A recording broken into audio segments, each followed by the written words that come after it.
ನೀವಿನ್ನು ನಮ್ಮ ಚಾನಲ್ ಅನ್ನು ಸಬ್ಸ್ಕ್ರೈಬ್ ಮಾಡಿಲ್ಲ ಅಂದ್ರೆ ಈ ವಿಡಿಯೋ ಕೆಳಗಡೆ ಕಾಣ್ತಾ ಇರುವ ರೆಡ್ ಕಲರ್ ಸಬ್ಸ್ಕ್ರೈಬ್ ಬಟನ್ ಮೇಲೆ ಕ್ಲಿಕ್ ಮಾಡಿ ಹಾಗೂ ಪಕ್ಕದಲ್ಲಿರುವ ಬೆಲ್ ಬಟನ್ ಮೇಲೆ ಕೂಡ ಕ್ಲಿಕ್ ಮಾಡಿ. 2019 ಫೆಬ್ರವರಿ ತಿಂಗಳಲ್ಲಿ ತುಲಾ ರಾಶಿಯವರ ಭವಿಷ್ಯ ಹೇಗಿದೆ ಎಂದು ತಿಳಿದುಕೊಳ್ಳೋಣ ಬನ್ನಿ. ಈ ತಿಂಗಳು ಕಾರ್ಮಿಕ ವರ್ಗದವರಿಗೆ ಶುಭ ಸಮಾಚಾರ ಕೇಳಿ ಬರಲಿದೆ. ಕೌಟುಂಬಿಕ ಗೌಪ್ಯತೆಯನ್ನು ಕಾಪಾಡಿಕೊಳ್ಳಿರಿ. ವೃತ್ತಿಪರ ಸಮಸ್ಯೆಗಳನ್ನು ನಿಮ್ಮ ಮೇಲಧಿಕಾರಿಗಳೊಂದಿಗೆ ಚರ್ಚಿಸಿ ಬಗೆಹರಿಸಿಕೊಳ್ಳಿರಿ.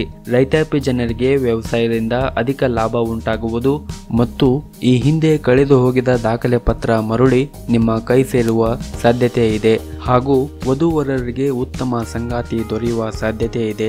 ಮಾಡುವ ಕೆಲಸದಲ್ಲಿ ಏಕಾಗ್ರತೆಯನ್ನು ಬೆಳೆಸಿಕೊಳ್ಳಿರಿ. ಹಿರಿಯರ ಆಶೀರ್ವಾದ ನಿಮಗೆ ದೊರೆಯಲಿದ್ದು ಧಾರ್ಮಿಕ ಕೆಲಸಗಳಲ್ಲಿ ವಿಶೇಷವಾಗಿ ಭಾಗವಹಿಸುತ್ತೀರಿ ಮತ್ತು ಸ್ನೇಹಿತರಿಂದ ಎಚ್ಚರಿಕೆಯಿಂದ ಇರುವುದು ಒಳ್ಳೆಯದು. ಹೌದು, ಕೆಟ್ಟ ಸ್ನೇಹಿತರ ಪ್ರಭಾವದಿಂದ ದುಶ್ಚಟಗಳಿಗೆ ದಾಸರಾಗುವ ಸಂದರ್ಭವಿದ್ದು ಈ ಬಗ್ಗೆ ಎಚ್ಚರಿಕೆಯಿಂದ ಇರುವುದು ಒಳ್ಳೆಯದು. ಇದರಿಂದಾಗಿ ಕುಟುಂಬದ ಸದಸ್ಯರಿಗೆ ನಿಮ್ಮ ಮೇಲೆ ಅಸಹನೆ ಮೂಡುವ ಸಾಧ್ಯತೆ ಇರುತ್ತದೆ. ಈ ವಿಡಿಯೋ ಇಷ್ಟವಾದರೆ ಈ ವಿಡಿಯೋನ ಲೈಕ್ ಮಾಡಿ, ಶೇರ್ ಮಾಡಿ ಮತ್ತು ಇದೇ ರೀತಿ ಇನ್ನಷ್ಟು ಮಾಹಿತಿಗಾಗಿ ನಮ್ಮ ಚಾನಲ್ ಅನ್ನು ತಪ್ಪದೇ ಸಬ್ಸ್ಕ್ರೈಬ್ ಮಾಡಿ. ಧನ್ಯವಾದಗಳು. ಶುಭ ದಿನ.